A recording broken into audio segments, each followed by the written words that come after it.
মাঠে মাঠে ব্যস্ততা বাড়ছে বিভিন্ন ধরনের সবজি, ধান ও বীজ তৈরিতে। অথচ এ সময় সার নিয়ে বিপাকে পড়েছেন মেহেরপুরের কৃষকরা। তাদের অভিযোগ, গোডাউনে থাকার পরও নির্ধারিত দামে সার বিক্রি করছেন ডিলাররা। বস্তা প্রতি ৬০০ টাকা পর্যন্ত বেশি গুনতে হচ্ছে, যা বাড়িয়ে দিচ্ছে উৎপাদন খরচ। সার কিনতে গেলে এখানে 500 টাকা 2000 টাকা বস্তা কেনা লাগতেছে। আমার যে 10 বস্তা সার লাগে আমাকে দিচ্ছে 1 বস্তা। যে পরিমাণ আমাদের সার দরকার সেই পরিমাণ আমরা সার পাচ্ছি না। এইভাবে এসে ধরেন এখানে দাঁড়ায় আছি, সার পাবো কিনা ঠিক পাচ্ছি না, এর আগে এসে ঘুরে গেছি। ডিলারদের দাবি, চাহিদার তুলনায় বরাদ্দ কম থাকায় দেখা দিয়েছে সংকট। কৃষকরা সবাই এক বস্তা করে সার নিয়ে নিজের চাহিদা একটু মেটানোর চেষ্টা করুক।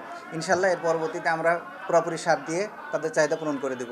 এ অবস্থায় সার কারসাজি ঠেকাতে নজরদারি বাড়ানো হয়েছে বলে জানান এই কৃষি কর্মকর্তা। ভরা মৌসুমে যাতে সার নিয়ে কোনো সমস্যা না হয় এই জন্য মনিটরিং কার্যক্রম জোরদার করেছি। আমাদের বিভাগীয় নির্দেশনা আছে, এখন শুধুমাত্র এই মনিটরিং কাজটাই জোরালোভাবে করতে হবে। আমরা সেভাবে নির্দেশনা দিয়েছি। ব্যবস্থাপনা সুসম্পন্ন হলে আমরা আরও ভালোভাবে কৃষকদেরকে সার বন্টন করতে পারবো। কৃষি বিভাগের তথ্য, চলতি মৌসুমে মেহেরপুর জেলায় ডিএসপি ও এমওপি সারের মোট চাহিদা নির্ধারণ করা হয়েছে ৩১,৬৬০ মেট্রিক টন।